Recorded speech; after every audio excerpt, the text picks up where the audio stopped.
Many of us are trying to create some interest and enthusiasm about the green transition of our economy. But many times we feel that it's hard to make people care. So the other day I met with one of my heroes on kind of climate communication, Per Espen Stoknes. He's a best-selling author on climate communication and green growth, and his TED Talk about this topic has more than 3 million views now. His message is that if we don't know how the human brain is wired and what kind of messages that resonate with the human brain, we will never be effective climate communicators. Per Espen Stoknes has some great insights to share with you, so let's dive right into the interview.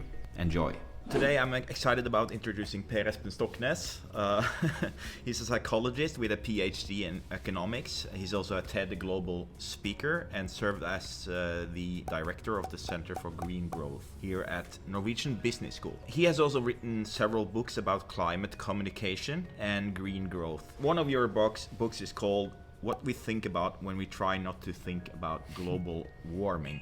What do we think about in our struggle not to think about the impact of global warming?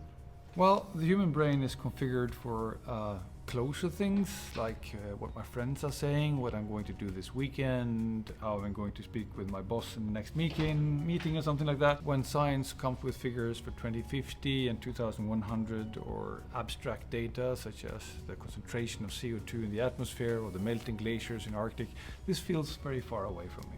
So the brain is configured for near and social and personal things, not abstract, global, and invisible things. And people can see you elaborate on that in your TED Talk, right? Yes. Yeah. In the TED Talk, I give the main 5 psychological barriers that stops climate science from going from fact to action. I am trying to create interest and enthusiasm about sustainable electric boating. Should I even use climate as an argument when trying to pitch the next generation of leisure boats? I mean, it should be there, but maybe not the first thing. I would prefer to maybe market it as the Tesla of the seas, or the silent, beautiful way to experience the peace of the ocean, or other benefits that are immediate and social, so that people can envision themselves with their friends, cruising in the sun, having a wonderful day without the noise and the smell of the... Yeah. People in the environmental movement, even that's not a real group. Climate activists. Yeah, climate activists seem to be a bit offended when I say to them that probably the environmentalists are delaying the green shift sometimes because of maybe being a little bit arrogant, maybe a little bit moralistic sometimes. Any thoughts on that? I often get that response myself. So they say, Stoknes, you cannot go on sugarcoating and pretending that the climate is not real. We need to tell the truth as it is, and we have to just stop. Say no, cut it. Shame on you. Yeah.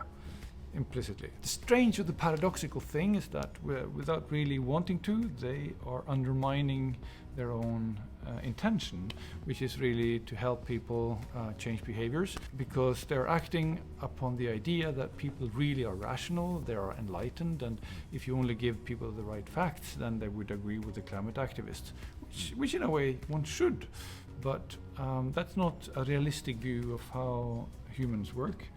Humans are irrational, short-term, and self-centered, and it's productive or more constructive to start from how humans are rather than starting from how you would like humans to be. So when I interview people about the future of boating, everybody seems to think there is an inevitable green shift coming up. When I ask people 2040, 2050, even the hardcore gas-powered motor people, they seem to think that there is an inevitable shift coming up. But when I ask people on the short-term perspective, they seem to focus a lot on the problems and all the barriers. Right now, sustainable electric boating is perceived as both inevitable and impossible at the same time. That is interesting. Do you think there are any gas-powered boats around in 2050?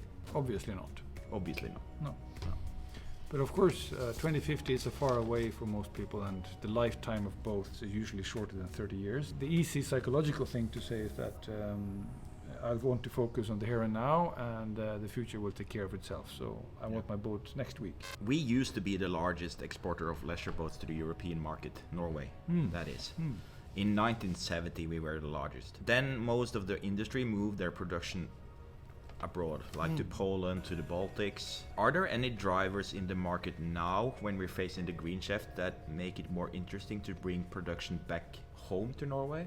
Part of the reason was that labor was so cheap, particularly in China and other, we say, rapidly emerging economies, but that's no longer the case. Particularly if you want mass customization, which requires the benefits of mass production combined with the flexibility of individual wishes and tailor-made boats that can be done on the web.